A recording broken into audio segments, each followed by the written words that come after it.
It is Monday. I've been binging hard on PlayStation VR2. I should hopefully have a review out tomorrow for Horizon Call of the Mountain, so check that out please when it drops. For now, I wanted to talk about 3 interesting PlayStation 5 stories, and if you could hit that like button on the video, thank you to those that do it, and as always, it's very much appreciated. Now, the stories I wanted to dive into today includes Bloodborne PlayStation 5 being cancelled, PlayStation 5 continues to show off its capabilities in the latest rounds of testing, PlayStation VR2 getting set up to have one of the first Unreal Engine 5 titles stacked with new engine features. First, yes or no, have you finished Horizon Call of the Mountain yet or not? You could also say if you don't have the game or are still hesitant on getting it as well. But for those who do have the game, have you gone through it, considering it's not really a long game? So comment below yes or no if you finished Horizon Call of the Mountain yet or not. Let me know down in the comments below. Now, diving into the first story of the video, Bloodborne cancelled. Reading from PlayStation Lifestyle, the highly desired Bloodborne PC port was apparently cancelled after the developer behind it released a poor Horizon Zero Dawn PC port, according to a rumor from a Spanish YouTuber. The developer originally in charge of the Horizon PC port was Virtuos, who is also involved in Metal Gear Solid 3 Remake rumors and Marvel's Avengers. As usual, we recommend taking this rumor with a few grains of salt. The podcaster known as Bette, yes, we know, who has over 160,000 followers on Twitch, explains what he heard about the Bloodborne PC port on the Wild project. As a summary of what he says, as translated by PlayStation Lifestyle, he presumptively heard that from an unknown source, Virtuos bungled the PC port of Horizon and Sony had to bring Guerrilla in to fix it, and in turn, Sony canceled the Bloodborne PC port that was being made by the same studio. So I mentioned the PlayStation 5 port here because these rumors were right alongside each other, the PC and PlayStation 5 versions of the game. But it makes sense that Sony moved the studio because rumors later on had it pegged at Bluepoint Games. That's where the remaster apparently was being made. So what could have happened was it didn't work out at Virtuos. Bluepoint took the mantle since they've done remasters all the time. And as for the PC port, Sony has Nixies lined up and ready to push that to PC.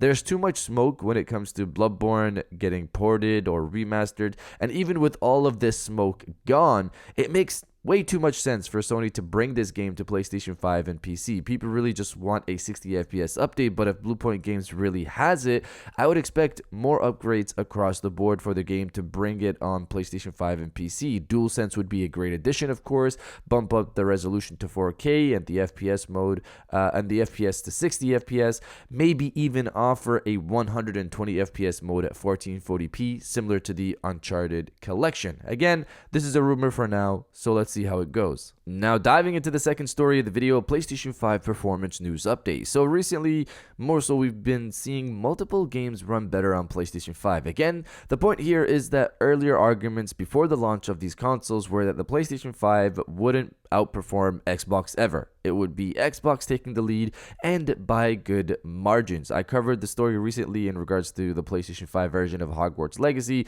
outperforming the Xbox Series X version. The comments there were the following: according to Digital Foundry, on PlayStation 5, Hogwarts Legacy is the same game as the Xbox Series X version in terms of graphics and resolution, but the PlayStation 5 version is the more consistently performant game across the board, aside from the high frame rate mode, which is similar to the Xbox Series X version. According to Digital Foundry, the Xbox versions need some serious work compared to the PlayStation 5 version of the game. I also made it clear that this will probably be patched and later on brought up to the PS5 version in terms of performance.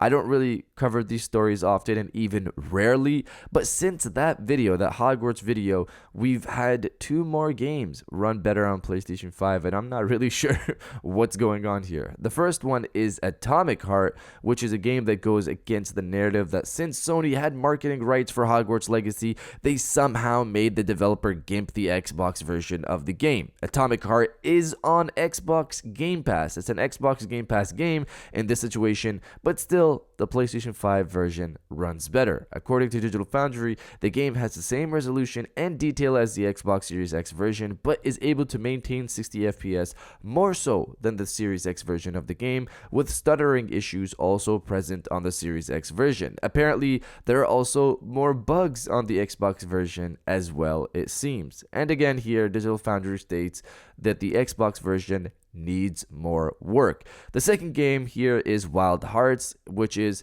less of a big difference compared to Atomic Heart and Hogwarts Legacy. Both versions of the game have their own issues, from the PlayStation 5 version having the resolution mode flickering to the Series X version with shadow issues. But when it comes to performance, the 30 FPS mode runs better on PlayStation 5, while the 60 FPS mode is similar on both PlayStation 5 and Series X, but the PlayStation 5 version has higher FPS counts in certain areas.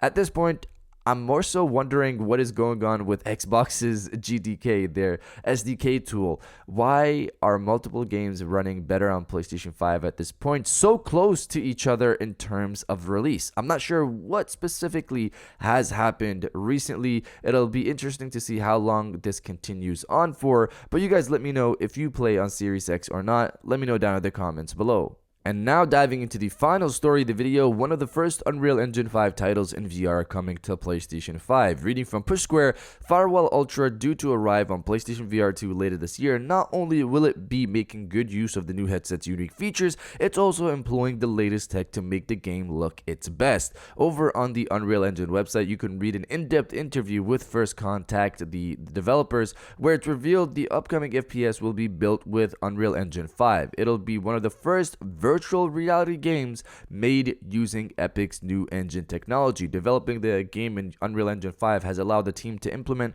lots of real-time lighting as well as deferred rendering, which results in the use of much more sophisticated shaders.